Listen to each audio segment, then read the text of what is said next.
Il nous reste un peu plus de 3 minutes avant la fin de cette émission. Punchline sur CNews Europe 1. Je vous propose de faire un point. Que disent les sondages? Alors, c'est un sondage Opinionway pour CNews, Europe 1 et le JDD.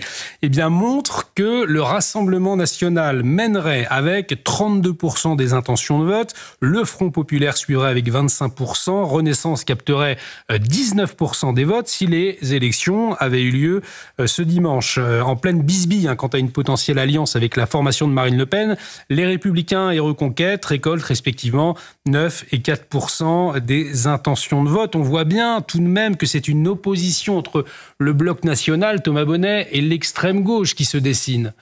Oui, avec quand même des nuances, c'est-à-dire qu'on ne connaît pas à ce jour l'état des alliances électorales qui vont être nouées. Le Front populaire a vu le jour aujourd'hui. Peut-être que ça va changer aussi une forme de dynamique. Vu les personnes qui participent à cet accord, peut-être que les électeurs socialistes vont un peu se détourner de cet accord. Les rassemblements attendus demain aussi peuvent faire les images demain, évidemment, avec des députés munis de leur écharpe tricolore qui sont à quelques mètres des dégradations potentielles. Évidemment, ça peut jouer aussi. En tout cas, ce qui est sûr, c'est que sur le scrutin des législatives, qui est un scrutin très particulier, il faudra s'attendre à des seconds tours Rassemblement national contre Front populaire. Ça va dominer largement les scrutins a priori. Et ça, Nathan Devers ne veut pas le croire ce soir. En tout cas, pas encore. Non, c'est pas tellement que je ne veux pas le croire. C'est que je pense que d'abord, une campagne, là, elle est très courte, mais il reste quand même du temps. Les choses peuvent évoluer, premièrement. Deuxièmement, que cette conjoncture que vous avez montrée, elle est le fruit d'accords d'appareil.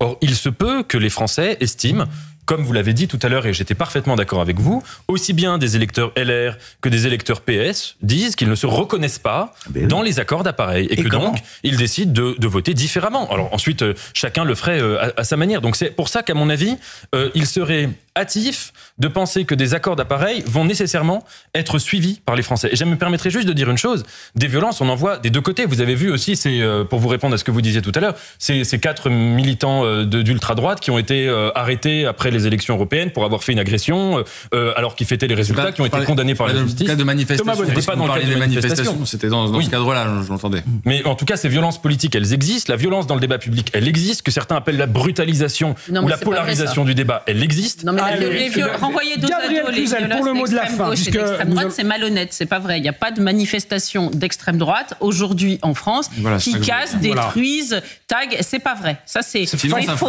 Il y a un moment, il faut arrêter de dire. Et précisément, je pense que le mot de la fin, Gabriel, Jordan Bardella, c'est un choc des titans, très polarisé, et c'est d'apparaître face à la France du grand soir qui me détruit, comme la France du petit matin qui construit. Donc, ce camp-là s'applique précisément à ne pas commettre ce genre de fait. Je suis pas sûre que ça serve complètement le Rassemblement national, ces dégradations, parce qu'en réalité, le gouvernement se dit, ça va montrer aux Français que si le Rassemblement national est élu, eh bien, le camp d'en face protestera extrêmement fort. Chaos, et il y aura effectivement. Le chaos. Nous suivrons tout cela de très près.